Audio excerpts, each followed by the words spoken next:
تبارک و تعالیٰ بعض اوقات انسان کی آزمائش کے لیے اس کے رزق کو تنگ کر دیتے ہیں، اس کے رزق میں تنگی آ جاتی ہے، اور اللہ تبارک و تعالیٰ سے بندہ گلے شکوے کرنا شروع کر دیتا ہے کہ اللہ نے میرے رزق کو کیوں تنگ کر دیا، ہم سے رزق کو کیوں چھین لیا۔ اللہ معاف فرمائے، ایسے ایسے کلمات کہے جاتے ہیں جو کفریہ کلمات ہیں۔ میرے دوستو یاد رکھیں، رزق کے اندر تنگی یا تو آزمائش کی وجہ سے آتی ہے یا انسان کے اعمال کی وجہ سے آتی ہے۔ ایک بزرگ کا واقعہ کتابوں میں لکھا ہے، وہ کہتے ہیں اگر میں کوئی نیکی کرتا ہوں اس کا اثر اپنے اوپر، اپنی اولاد کے اوپر، اپنے مال کے اوپر، حتیٰ کہ اپنے جانوروں پر محسوس کرتا ہوں، اور اگر مجھ سے کوئی گناہ اور غلطی ہو جاتی ہے تو اس کا اثر بھی میں اپنے مال و اولاد، جانوروں پر محسوس کرتا ہوں۔ اب اگر کسی کے رزق میں تنگی ہو تو اس کو دور کرنے کے لیے میں آپ کو کچھ وظائف بتلاتا ہوں، آپ ان پہ عمل کر لیں،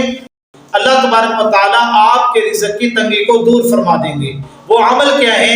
آپ نے روزانہ یا مغنی، اللہ تبارک و تعالیٰ کا یہ نام ہے، اے غنی کر دینے والے، یا مغنی،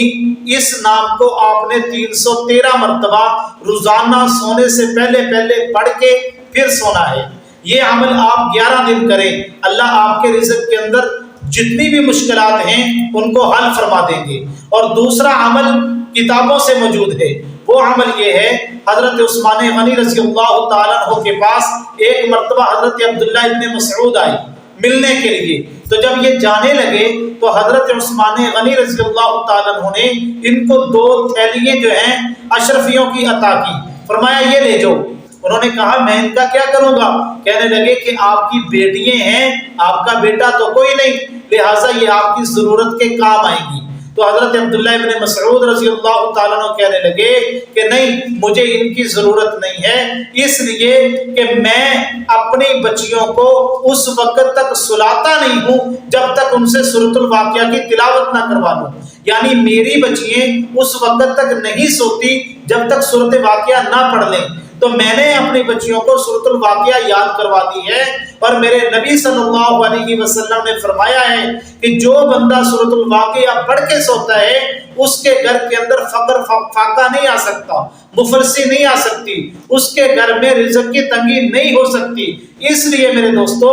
آپ سورۃ الواقعہ پڑھنے کا اہتمام کریں اپنے گھروں میں، آپ اپنے بچوں سے سورۃ الواقعہ کی تلاوت کروائیں، اس وقت تک آپ نہ سوئیں جب تک سورۃ الواقعہ کی تلاوت نہ کر لیں۔ یہ 2 عمل آپ پابندی کے ساتھ کر لیں، انشاءاللہ اللہ آپ کے رزق کی مشکلات کو بھی حل فرما دیں گے، رزق کی تنگی کو بھی دور فرما دیں گے، اور آپ کے رزق کے تمام مسائل کو اللہ حل فرما دیں گے۔ اللہ ہمیں عمل کرنے کی توفیق عطا فرمائے۔